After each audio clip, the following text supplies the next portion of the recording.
Kevin Hunter here on the Business Forum Show, and my special guests are Jessi and Amy from Iceberg Web Design. And of course, you can find them on the web at icebergwebdesign.com, and you can call the office at 763-350-8762.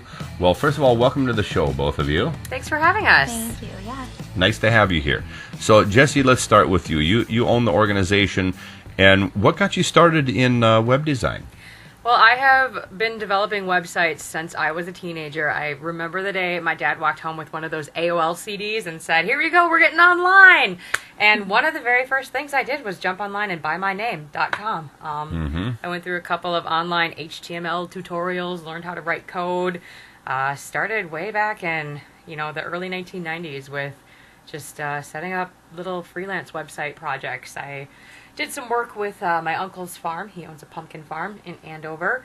And then when I went to the University of Minnesota Morris, I kind of honed my website development skills. I did some work for a couple of college organizations, the student-run newspaper, helped them get a website set up. And then I was working in town at a local internet service provider and did a little bit of work here and there with websites. So it's really just kind of been a strong background and a hobby of mine. Around 2004, I graduated from the university, started really thinking about my career, my future plans, and in May of 2005 decided to just take a leap and start my own website development company. And So you jumped into the exciting world of business. Absolutely. Okay. So how about you, Amy? When did you join the organization? I had joined Iceberg, it was last January, so coming up almost on a year here. And I found Jessi through the Minnesota School of Business. I started going there for sales and marketing, took a little break when I had my family, and then went back for internet marketing and wanted an internship, so I contacted my school, and here I am now with Jessi. Very good. So what campus with Minnesota School of Business? The Blaine campus. Blaine campus. Yep. Okay.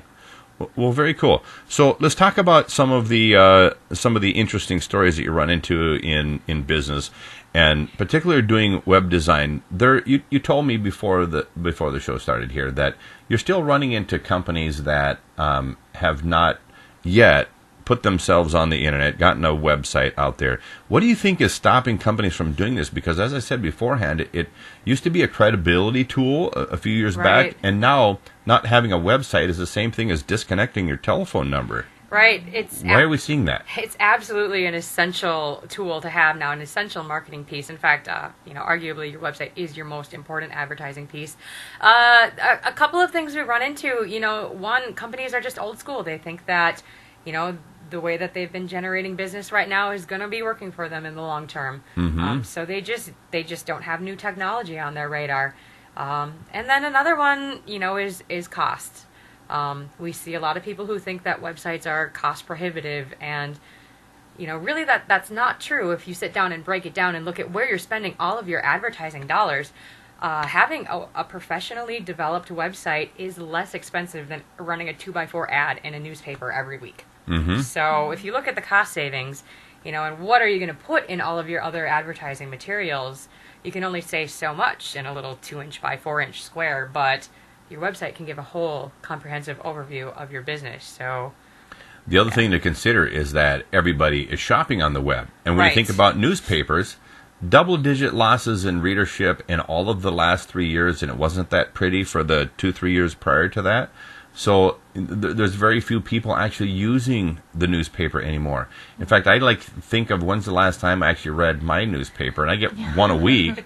When's the last time I read it? I mean, part of the reason I actually look into paper once in a while because I'm curious if businesses are still wasting their money advertising there. That's kind of funny, but that's true. It's almost as useful to me as the yellow pages that shows up every once in a blue moon. And when I say useful to me, it's actually yellow pages are actually a little bit useful because I can duct tape that book together, and my wife uses it for a target. Or you can put your kids on it for a booster seat. At dinner, My wife likes to target practice with a pellet gun, so that book makes a nice stop. No, information is so easily accessible now. Most of those newspaper articles are readily available at your fingertips online, and so if you're not competing with that market, then you're going to start losing. Yeah. clients. Yeah. So talk about some of the challenges that you experience in business. Talk about technology changes. Elaborate on that. I think the biggest challenge that anyone in a technological field faces is the ever-changing technology. About 2 years ago, smartphones and tablets really started becoming the dominant source for accessing media. And so we had to completely rethink the way that we designed websites. A design technique called responsive design was introduced, which is a different type of programming that really focuses on media queries. So a website can detect the size of screen that their visitors are browsing from, and the website will automatically shift or resize based on that screen. So it looks great on your giant desktop, it looks great on that television screen you've got projected up on the wall, and it looks great on your tiny little cell phone in your hand. So keeping up with that has been a challenge. It's been a learning opportunity for me. Moving forward, who knows what the future holds? What are we going to be developing for in 2 years? Is it going to be smartphones, or is it going to be the next greatest thing? What do you, in the way of technology and what you see is in terms of what business thinking is relative to website design? And you mentioned that you're also in the process of launching some soon-to-come SEO and social media side of the business as well. We don't need to talk about that today if you're not prepared to, but what do you see as far as new things that are coming, and what adjustments do you think business-wise you guys need to make to stay ahead of where technology is moving? Well, I think that the biggest thing is integrating all of your online presences. As you have mentioned, SEO, social media, just getting yourself out there is important, and making sure that your website is optimized to pull in content from your Google profile, from your Facebook profile, from Yelp, and making sure that everything works together, is consistent and seamless. Is kind of the most important thing that moving forward we need to consider. Yeah. Well, we have less than a minute left, but any advice you'd give yourself if you could rewind the clock? Oh, boy.